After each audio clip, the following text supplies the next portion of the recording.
এই জমিটা তো সেই সময় নিলাম আব্বা, এখন তো কিছু টাকা পয়সার দরকার। দেখেন তো ভালো কোনো কাস্টমার পাওয়া যায় কিনা, পাইলে জমিটা বিক্রি করে দিয়ে কাজে লাগাই দিই। এখন তো জমি জমার দাম পাওয়া যাচ্ছে না, মেলা ডাউন। কয়দিন পরে বেচতে, মেলা ইমার্জেন্সি। আপনি তো জানেন যে আমার ওই কাজটার জায়গায় অনেকগুলো টাকা আমি ধরা খেয়ে গেছি। এখন ওই জায়গায় টাকা পয়সাগুলো দেওয়া লাগবে।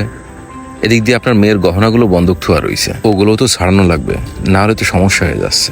আপনি তো জমি কেনা বেচার কাজ কাম করেন, একটু দেখেন এই জমিটা ভালো করে কাস্টমার পাইলে একটু বিক্রি করে দেওয়া যায় কিনা। সমস্যার সমাধান করাটা খুব জরুরি। আচ্ছা, আমার সাধ্য মতো আমি চেষ্টা করতেছি। তাই এই জমির দাম কিরকম হলে বেচতে চাচ্ছ? আমি তো আসলে জায়গা জমি সম্পর্কে এত ভালো কিছু বুঝি নে। গত বছর তো একজন রে বেচার কথা কইছিলাম, সে 14 লাখ টাকা দাম কইছিল। এখন আপনি দেখেন, আপনি তো এই কাজ কাম করেন, একটু বেশি টেশি বেঁচে দেওয়া যায় কিনা। আচ্ছা বাপ, আগের মতো তো এখন আর বাজার নেই, তা 14 লাখ বিক্রি হবেন না। জোর হলেও মনে হয় এরকম 12 লাখ টাকা হতে পারে। কি করছেন? জমির দাম তো শুনেছি দিন দিন বাড়ে, তাই বলে জমির দাম কমে যাবে? 14 লাখ টাকার জমি 12 লাখ টাকা? কি করবো কও, এখন তো জমির দাম ওই রকমই চলতেছে। আচ্ছা ঠিক আছে আব্বা, আপনি দেখেন, তারপর একটু পার্টি মার্টি দেখেন। আমার টাকার খুব দরকার, একটু তাড়াতাড়ি বেচার ব্যবস্থা করে দেন তালি। আচ্ছা ঠিক আছে, তুমি বাড়ি যাও, আমি তাহলে দেখতেছি। যদি পার্টি পাই তাহলে আমি তোমার ফোন দিবানে। আচ্ছা ঠিক আছে আব্বা, আমি তাহলে বাড়ি চলে গেলাম, আপনি একটু দেখেন তাড়াতাড়ি বেচা যায় কিনা। আচ্ছা ঠিক আছে, তুমি যাও, আমি দেখবানে। ভাই আসেন আসেন, ভালো সময় আইছেন। আপনি যেরকম রাস্তার পাশে জমি খুঁজ দিলেন, এই দেখেন এমনি রাস্তা চলে গেছে, এই যে এই জমি। ভাই জমি তো ঠিক আছে, কিন্তু আমি যেরকম জমি খুঁজতেছি এই জমিটা সেরকম জমি নয়। ভাই আপনি তো এরকম জমি চাইলেন, সামনের নদী রয়েছে, ডুপ্লেক্স বাড়ি করবেন। ভাই সে তো ঠিক আছে, কিন্তু আমার একটু মেন রোডের কাছাকাছি জমি লাগবে। দরকার হয় টাকা পয়সা একটু বাড়াই নেন, তাতে সমস্যা নেই। আচ্ছা ভাই ঠিক আছে, আমি খোঁজ নিচ্ছি তাহলে। আচ্ছা ঠিক আছে, আপনি খোঁজ নিয়ে আমার জানায় ফোন দিয়েন, আমি চলে আসবানি।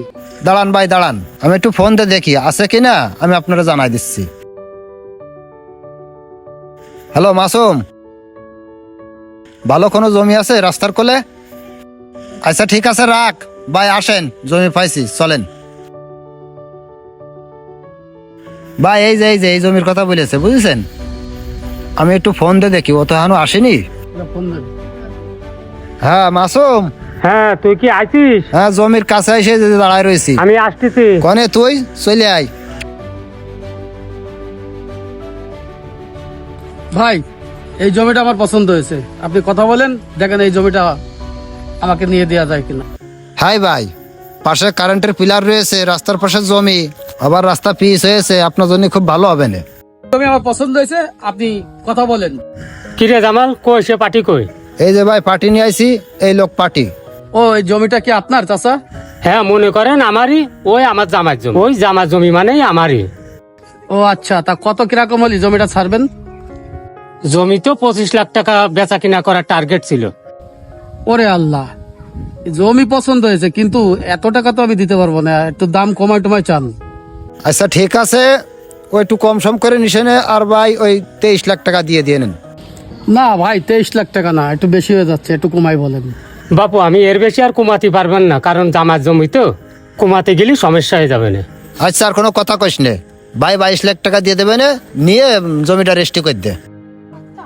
আচ্ছা ঠিক আছে ভাই, আপনি কাগজপত্র রেডি করেন, ঠিক আছে, আর আমার সাথে আসেন, আমি লাখ 5 টাকা আপনাদের অ্যাডভান্স করে দিচ্ছি। আচ্ছা ঠিক আছে, তাহলে চলেন ভাই। জমির যে দাম এখন। নাসির ভাই কই, আপনার সে দলিল নেশার কথা এখনো তো নিয়ে আসলো না, আমার অফিসে দেরি হয়ে যাচ্ছে। লাগেন আসতেছে। আরে নাসির ভাই, আপনি এই জায়গায়? আরে সোহেল, আমি তো এখানে একটা কাজে আসছিলাম, তা তুমি এখানে কেন? ভাই আমিও একটা কাজে আসছিলাম এই জায়গায়। তা আপনি কি কাজে আসছেন এই জায়গায়? ওই আমি একটা ওই পাশে জমি নিচ্ছি, তার কাগজপত্র একটু চেক করানোর জন্য বাইরে নিয়ে আসছিলাম। ভাই জমি নিচ্ছেন মানে? কোন জমি? এই সামনেটা লিচু বাগান আছে, এই জমি? হ্যাঁ হ্যাঁ হ্যাঁ হ্যাঁ, তা তুমি চিনলা কি করে? ওই জমির খবর তুমি জানলে কি করে? আরে নাসির ভাই, ওটা তো আমারই জমি। এই একটু টাকা পয়সা ঝামেলায় পড়ে গেছি তো ভাই, লাখ 10 টাকা লাগবে। এই জমি আমার খুব পছন্দের জমি, তারপরও বিক্রি করে দিচ্ছি ভাই। আরে ওটা তোমার জমি? আরে অপু ভাই, তাহলে আর দলিল বলে চেক বেক করা লাগবে না, আপনি দলিলের ব্যবস্থা করেন, জমি আমি ওটা নেব। ও তাহলে তো হয়েই গেল, তাহলে চলেন যাই অফিসে, যে জমির কাগজপত্রগুলো রেডি করে ফেলি। আরে ভাই যাবো তো, দাঁড়ান আমার শ্বশুর আসুক, সবকিছুর দায়িত্ব শ্বশুর উপরে দিছিলাম তো, উনি না আসলে তো হচ্ছে না।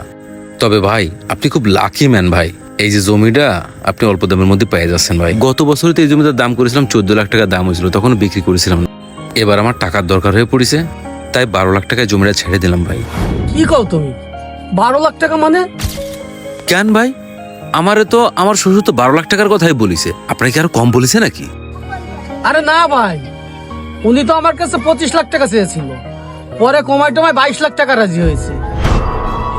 কি করছেন ভাই আপনি? 22 লাখ টাকা জমি বিক্রি করতেছে? সালামু আলাইকুম। ওয়ালাইকুম আসসালাম। তা ভাই কোথায় ছিলেন এতক্ষণ? আমার তো অনেকক্ষণ এসে বসে রয়েছে। ভাই ওই জামালের খুঁজতে যায়, দেরি হয়ে গেছে। তাহলে ওই কাগজপাতি দেখেন, দেখে চলেন যাই রেজিস্ট্রি করে আসি। আব্বা, কি রেজিস্ট্রি করতে যাবেন? কেন, ওই জমি ভাইয়ের সাথে তো কথাবার্তা রয়ে গেছে, তা রেজিস্ট্রি করতে হবে না?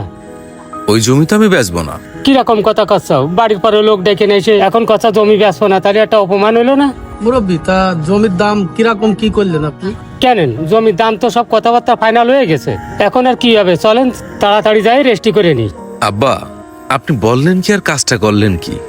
আপনি আমার শ্বশুর, মানে আমার বাবা। আমার বাবা পৃথিবীতে নেই, আপনি আমার বাবার জায়গায় আছেন।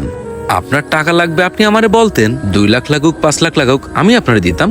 আপনি এটা কি করলেন? আপনি আমার জমি 12 লাখ টাকা আমারে বললেন যে বিক্রি করা যাবে, আর সেই জমি এনার কাছে বিক্রি করলেন কত? 22 লাখ টাকা। আর আমার দেশের মোটে 12 লাখ টাকা। এটা কোনো কাজ করলেন আপনি? জামাইয়ের জমি বিক্রি করে দিল শ্বশুরের, তাও আবার 10 লাখ টাকা দালালি খালো। আপনি আমার সাথেও দালালি করলেন। এই জন্যই লোকে যা বলে সত্যি কথাই বলে, আড়ালের চোখে কোনো লজ্জা নেই। আপনি শ্বশুর হয়ে জামাইয়ের সাথে দালালি করলেন, এটা মানে নিতে খুব কষ্ট হয়ে যাচ্ছে আব্বা। এত নিচু মন মানসিকতার লোক আপনি। আপনার সাথে আজকের থেকে আমার আর কোনো সম্পর্ক থাকলো না। এরকম লোকের সাথে আমি সম্পর্ক রাখতে চাই না। তারপরও আর কি করব, আপনার মেয়েরা যেহেতু আমার কাছে আছে, আপনার যদি কোনো সময় মন চায় যে এই মেয়েটা একটু দেখে আইসেন, মন চাইলে আমার বাড়ির থেকে একটু ঘুরেও আসেন, কটা খাইয়েও আইসেন, কিন্তু আপনার সাথে আমার আর কোনো সম্পর্ক থাকলো না। চলেন নাসির ভাই, জমি আমি আপনারাই দেব, কিন্তু ইনাগের মাধ্যমে না। চলেন আপনি। সোহেল, তোমার টাকা লাগবে, আমি তোমার ওই জমি তোমার কাছ থেকেই নেবো। তোমাকে আমি 12 লাখ না 22 লাখই দেবো, তো এদেরকে দেবো না। যারা আসলে মানুষকে ঠকিয়ে টাকা ইনকাম করে, তাদের কাছে আপন পর বলতে কিছুই হয় না। তারা আসলে সুযোগ পেলেই তাদের আসল চেহারা দেখিয়েই ফেলবে।